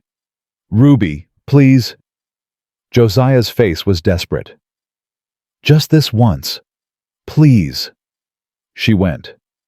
The root cellar beneath Ellie's store was dark and cold. Ruby pressed herself against the dirt wall, listening to the battle above. Gunshots. Screaming. The thunder of horses. She should be up there. Fighting. Standing with the people who'd risked everything for her. Instead, she was hiding in the dark like a scared child. Because that's what you are, a voice whispered. A scared child who's gotten everyone she loves killed. No. Not this time. Not again.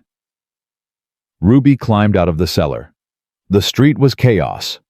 Finch had brought 15 men, more than they'd expected.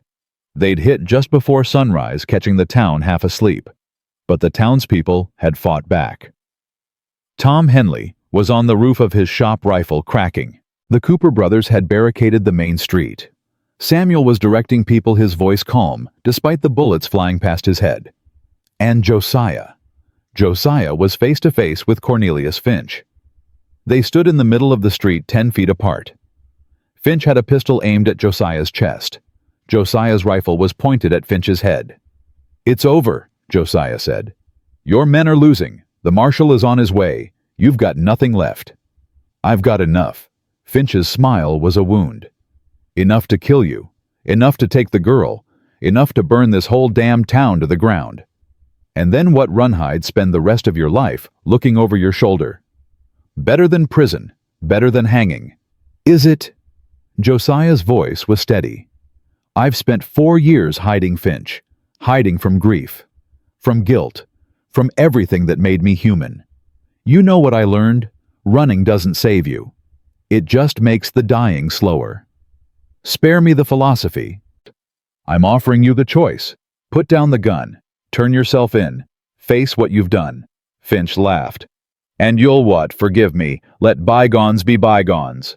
No, I'll make sure you live long enough to stand trial. That's more than you gave those children. For a moment, just a moment, something flickered in Finch's eyes. Ruby, watching from the corner of the building, could have sworn it was regret. Then it was gone. You don't understand, Finch said softly. I was trying to save them. Give them purpose. The world doesn't want orphans, McAllister. The world throws them away like garbage. I gave them value, made them useful. You made them slaves. I made them survivors. Finch's voice cracked. The same way I survived. The same way everyone survives in this God-forsaken country, by being useful to someone stronger. No. Ruby stepped into the open. That's not survival. That's cruelty, pretending to be kindness. Finch spun toward her. Ruby, you should have stayed hidden. I'm done hiding. She walked forward, her steps slow but sure. You always said I was trouble, Mr. Finch. Too smart for my own good. Too stubborn to break. She stopped beside Josiah. You were right. Put the gun down, Cornelius. Josiah's voice was hard. It's over. No. Finch's hand tightened on the pistol. No, it isn't over. Not while those papers. The papers are already gone. Samuel's voice came from behind them. He was walking forward, hands raised, no weapon. I sent them to Denver 2 days ago, copies to Washington, copies to New York. Even if you kill everyone in this town, the truth is out. You're finished. Finch went pale. You're lying. Am I? Samuel stopped beside his father. You said it yourself, Ruby's too smart. Did you really think she'd keep all her leverage in one place? The gun trembled in Finch's hand. Ruby watched his face, watched the calculations running behind his eyes. He was looking for an angle, an escape, any way to salvage something from the wreckage. He found nothing. It doesn't matter, Finch whispered. Even if I hang, even if everything comes out, the system will survive. There are 100 men like me, 1,000 orphanages just as bad. You can't save them all. No, Ruby said quietly. But I can save some, and that's enough. She stepped forward, holding out her hand. Give me the gun, Mr. Finch. Please. For an endless moment, nobody moved. The sounds of battle had faded, Finch's men surrendering or fleeing as they realized the fight was lost.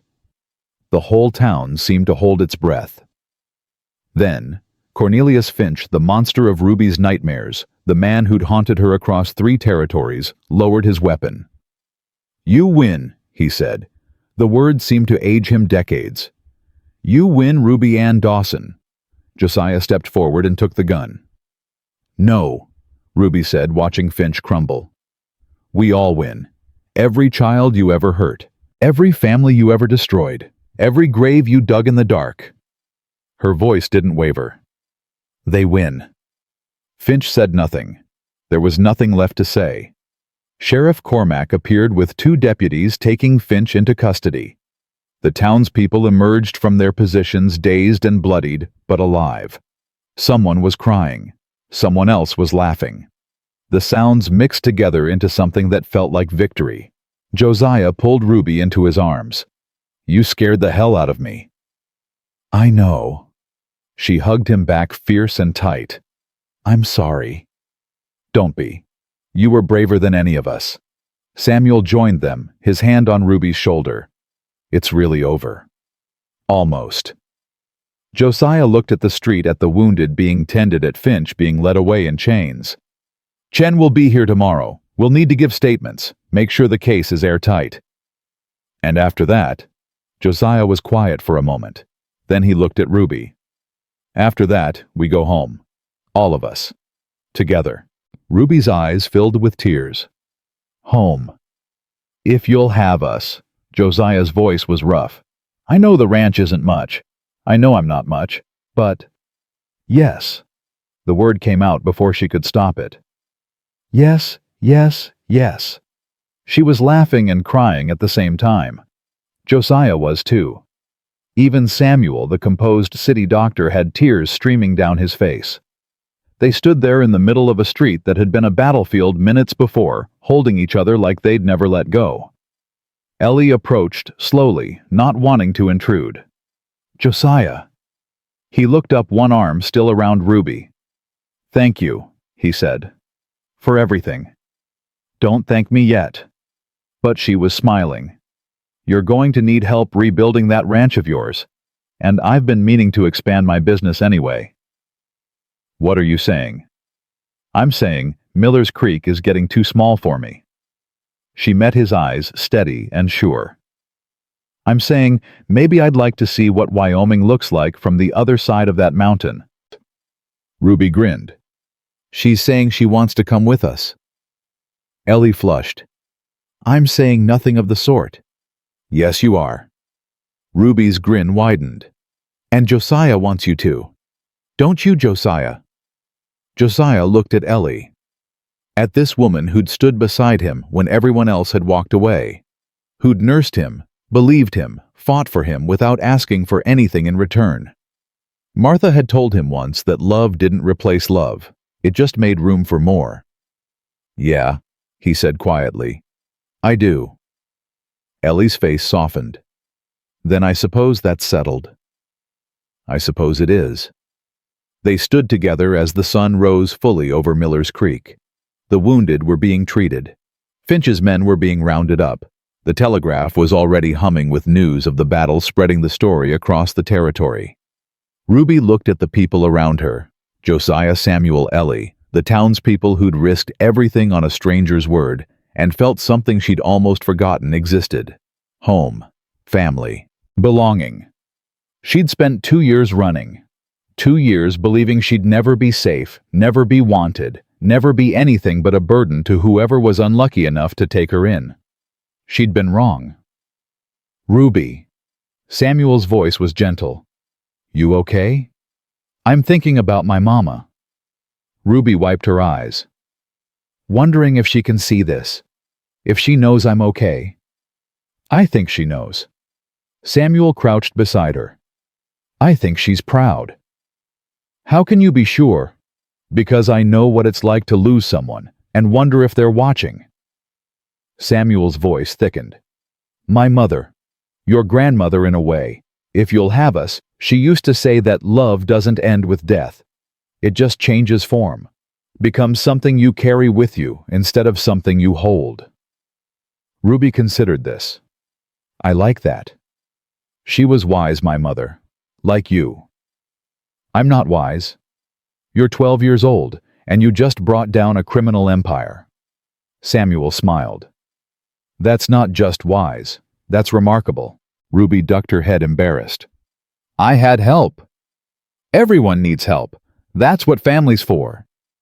Family. The word still felt strange in her mouth, but less strange than it had 3 weeks ago, less impossible. Josiah approached his arm around Ellie's waist. Chen's wagon just appeared on the ridge. She'll be here within the hour. Then we'd better get ready. Samuel stood. There's going to be a lot of questions, a lot of testimony. This thing is bigger than just Finch. There's a whole network to take down. And we'll take it down. Ruby's voice was firm. Every piece, every person, every lie. Josiah looked at her, this girl who'd arrived at his gate with nothing but bloody feet and desperate courage.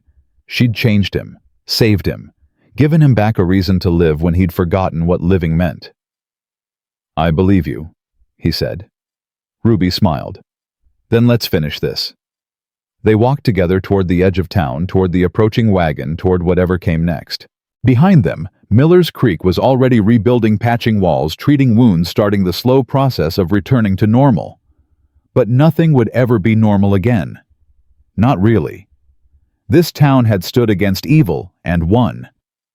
These people had chosen courage over comfort, justice over safety.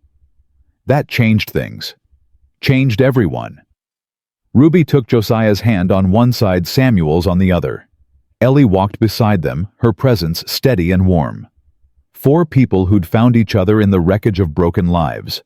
4 people who'd become a family, not through blood, but through choice. The wagon drew closer. Margaret Chen was visible now, a sharp-faced woman with keen eyes and a notebook already open in her lap. Beside her, a man with a federal marshal's badge glinted in the morning light. The final chapter was about to begin. Ruby squeezed Josiah's hand tighter. "Ready?" he asked. "Ready." She meant it. For the first time in her life, Ruby Ann Dawson was ready to face whatever came next, because she wasn't alone anymore. And she never would be again. The trial lasted 3 weeks. Ruby testified for 2 days straight. She sat in the witness chair, small and fierce, and told the court everything. The sales, the beatings, the children who disappeared, the graves. Margaret Chen's articles had already spread across the country. Newspapers from New York to San Francisco carried the story, the orphanage of horrors, the 12-year-old girl who'd brought down an empire, the broken cowboy who'd given her shelter. Cornelius Finch sat at the defendant's table, his face gray and hollow. He didn't speak in his own defense. There was nothing left to say. When the verdict came guilty on 17 counts of murder, 32 counts of child trafficking, countless charges of fraud and abuse, the courtroom erupted. People were crying. Reporters were scribbling. The judge had to bang his gavel for 3 full minutes before order was restored. Ruby felt nothing. She'd expected relief, joy, something like victory. Instead, she just felt tired, bone-deep tired, the kind that sleep couldn't fix. Josiah found her outside the courthouse, sitting on the steps, staring at nothing. "It's over," he said quietly, settling beside her. "Is it? Finch will hang. His network is destroyed. The other orphanages are being investigated." Josiah paused. "What more do you want?" "I don't know." Ruby's voice was hollow. "I thought I'd feel different. I thought when he was gone, when it was really finished, I'd feel free. Something like that." Josiah was quiet for a long moment. Then he said, "You know what I felt when Martha died?" Ruby looked at him. "Nothing. Absolutely nothing. She'd been sick for months and I'd been dreading it, and when she finally let go, I just went numb. Couldn't cry, couldn't feel. It was like someone had scooped out everything inside me and left an empty shell. How long did that last? Years. Right up until a barefoot girl showed up at my gate asking for work." A ghost of a smile crossed his face. "That's when I realized something. The emptiness wasn't permanent. It was just my heart protecting itself, waiting until it was safe to feel again." "And is it safe?" "Safer than it's ever been." Josiah put his arm around her shoulders. "Ruby, what you're feeling right now, that numbness, that exhaustion, it's not weakness. It's your body telling you that you've been strong long enough, that it's okay to rest." Ruby leaned against him, her eyes burning. "I don't know how to rest." "I know. Neither did I. But we'll learn together." He pressed a kiss to the top of her head. "Come on, let's go home." Home. The ranch had changed in the month since Ruby first arrived. Samuel had helped repair the damage from Finch's attack. Ellie had brought furniture curtains, the small touches that turned a house into a home. The gate, the broken gate that had first caught Ruby's attention, now stood strong and proud, freshly painted and perfectly hinged. But the biggest change was the people. Samuel had decided to stay. He'd written to his practice in Denver, transferred his patients to a colleague, and set up a new office in Miller's Creek. "Wyoming needs veterinarians too," he'd said when Josiah asked why. "Besides, someone has to keep you two out of trouble." Ellie had sold her store and moved her business to the ranch. She was building a trading post on the eastern edge of the property, a place where farmers could buy supplies without making the long trek to town. She and Josiah weren't married, not yet, but anyone who watched them together could see it was only a matter of time. And Ruby was learning what it meant to be a child again. It wasn't easy. Years of survival had left marks that couldn't be erased overnight. She still woke sometimes from nightmares, still flinched at loud noises, still caught herself calculating escape routes in every room she entered. But slowly, she was healing. "Ruby," Samuel's voice carried from the barn. "Come see this." She ran across the yard, her feet bare in the warm spring grass. 3 months since the trial. 3 months of peace, of safety, of learning to trust.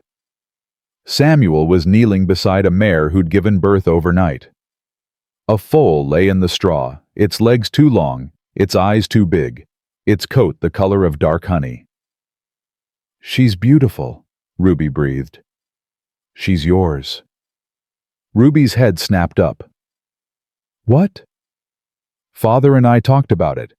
Every rancher needs a horse of their own." Samuel smiled. "She'll need a lot of training, a lot of patience. Think you're up for it?" Ruby looked at the foal. It was watching her with curious eyes, its ears pricked forward. Something stirred in her chest. Not numbness, not grief, but something warm and bright and new. "Yes," she whispered. "I'm up for it."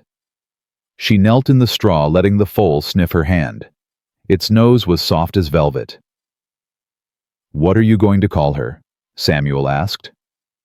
Ruby thought about it. Thought about her mother who'd loved horses but never owned one. Thought about the journey that had brought her here, the pain and the fear and the impossible hope. "Colleen," she said, "after my mama." Samuel's expression softened. "That's perfect." They stayed in the barn for an hour, watching Colleen take her first shaky steps, laughing when she stumbled and got back up again. By the time they emerged, the sun was high, and Ellie was calling them to lunch. The kitchen table was crowded now, Josiah at the head, Ellie beside him, Samuel across Ruby in the spot that had become hers. Food covered every surface: roast chicken, fresh bread, vegetables from the garden Ellie had planted. "Bow your heads," Josiah said. They did. This was new too. Grace before meals. Something Josiah had started the day after the trial. He'd never been a religious man, but he'd told Ruby that sometimes gratitude needed to be spoken aloud. "Thank you," he said simply, "for this food, for this family, for second chances we don't deserve and blessings we never expected." His voice roughened. "And thank you for bringing Ruby to our gate, for giving this old man a reason to keep living." "Amen," the others murmured. "Amen," Ruby whispered. They ate, they talked, they laughed at Samuel's stories about difficult patients and Ellie's complaints about stubborn suppliers. Normal things, family things. Ruby still marveled at it sometimes. The normalcy, the safety, the simple miracle of sitting at a table with people who loved her. After lunch, Josiah pulled her aside. "Walk with me." They went to the fence at the edge of the property, the place where Josiah often stood to watch the sunset. His limp was better now, though it would never fully heal. The scars from Finch's attack would stay with him forever. "There's something I need to tell you," he said. Ruby's stomach clenched. "What's wrong?" "Nothing's wrong. It's just—" He took a breath. "Samuel and I have been talking. With Ellie, too. We've spoken to lawyers, filed papers, jumped through every hoop the territory requires." "Papers for what?" Josiah reached into his pocket and pulled out a folded document. His hands were shaking as he opened it. "This is a petition for legal adoption," he said. "If you sign it, if you agree, you'll be Ruby Ann McAllister, legally, permanently, my daughter in every way that matters." Ruby couldn't breathe. "I know it's a lot." Josiah continued, his voice unsteady. "I know you've got your own name, your own history. I'm not trying to replace your mama or erase where you came from. But—" "Yes." He stopped. "What?" "Yes." Ruby was crying now, tears streaming down her face. "Yes, I want to be your daughter. Yes, I want to be a McAllister. Yes, yes, yes." Josiah's composure shattered. He pulled her into his arms, holding her tight, his own tears soaking into her hair.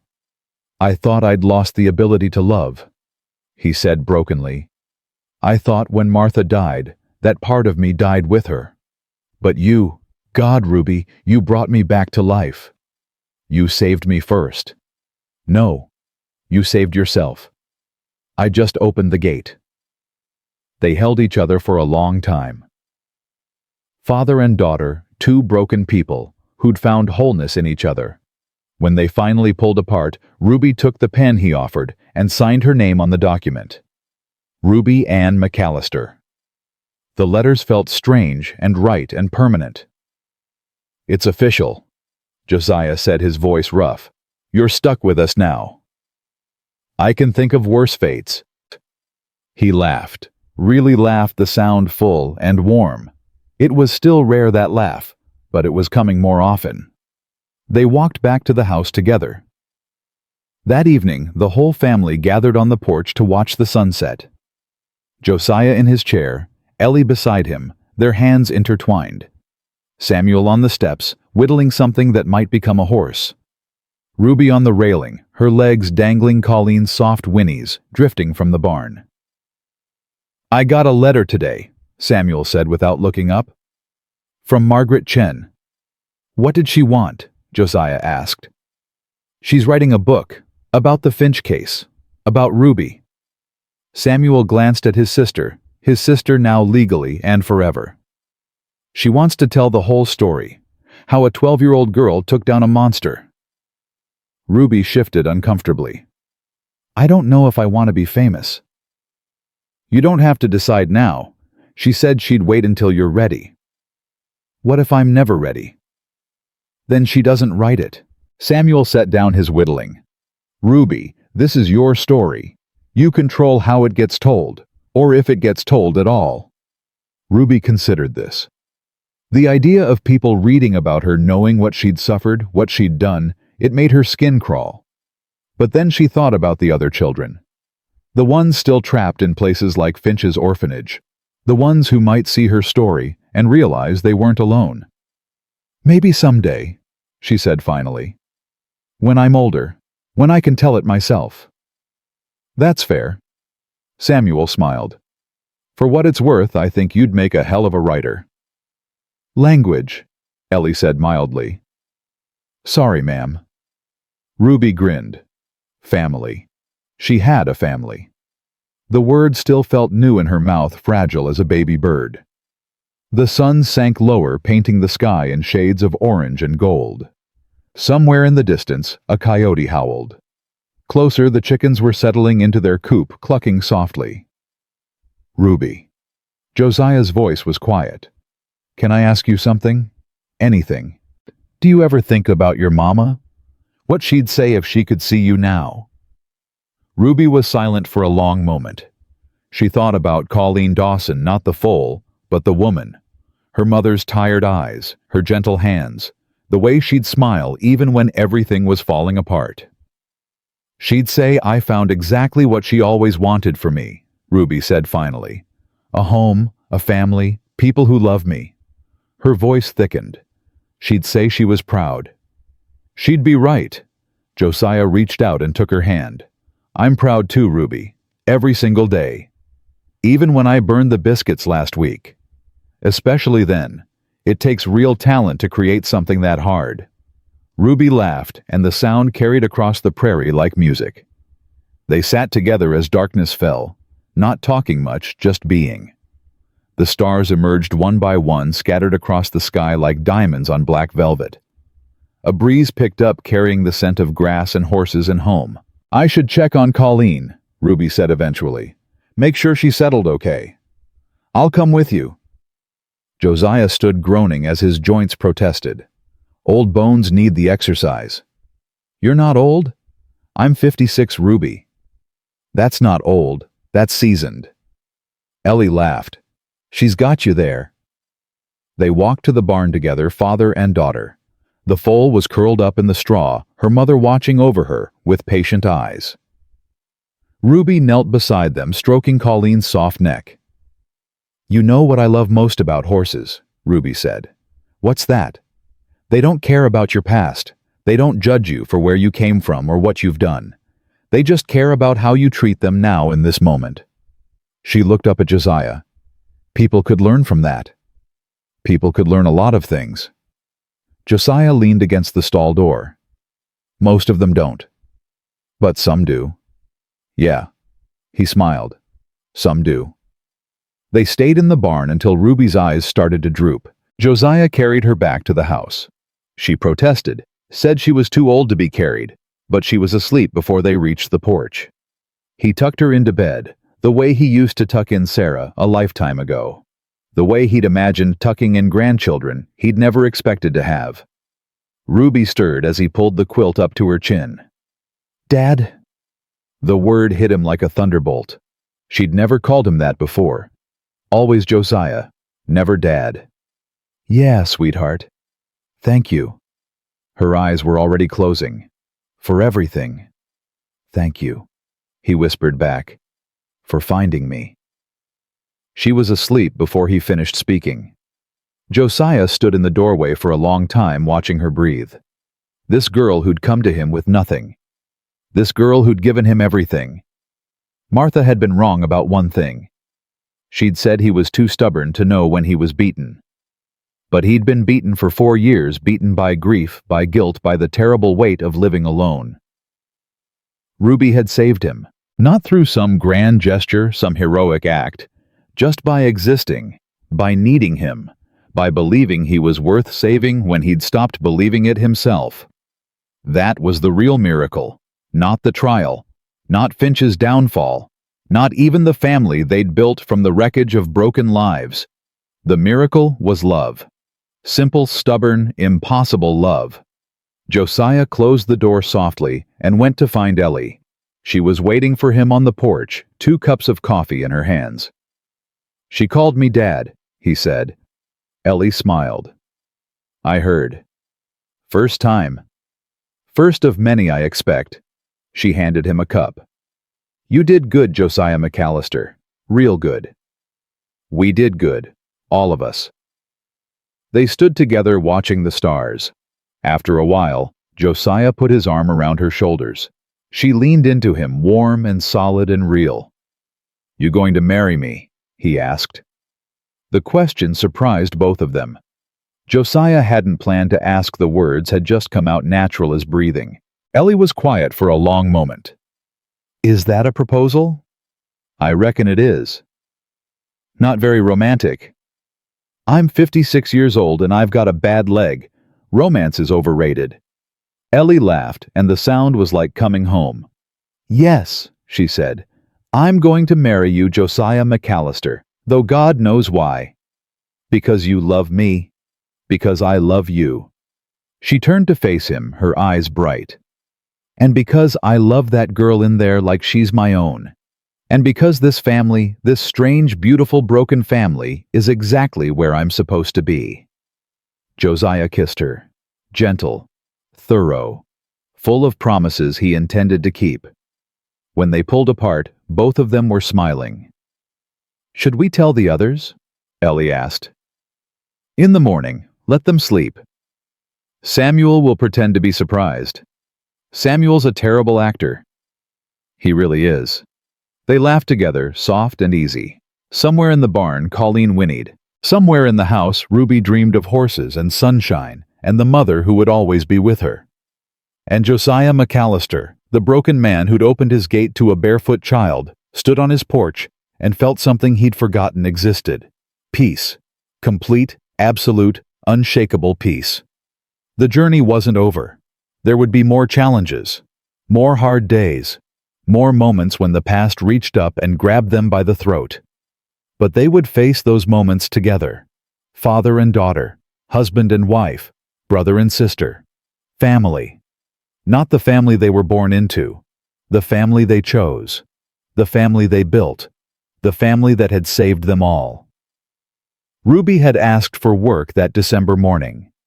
She hadn't known she was asking for love. Josiah had offered shelter. He hadn't known he was offering salvation. And now, standing beneath a sky full of stars, surrounded by people who mattered more than anything in the world, they both understood the truth. Home wasn't a place. Home was people. Home was love. Home was this. The gate at the edge of Josiah's property stood open as it always did now, not because he was careless, but because he'd learned something important. You never knew when someone might need to walk through. You never knew when a barefoot girl with nothing but courage might appear at your door and change everything. You never knew when salvation might come wearing a torn dress and asking for work. Ruby Ann McAllister slept peacefully in her bed, dreaming of spring. And for the first time in longer than he could remember, Josiah McAllister looked at the future and smiled. Because the future was bright. Because the future was full. Because the future was home.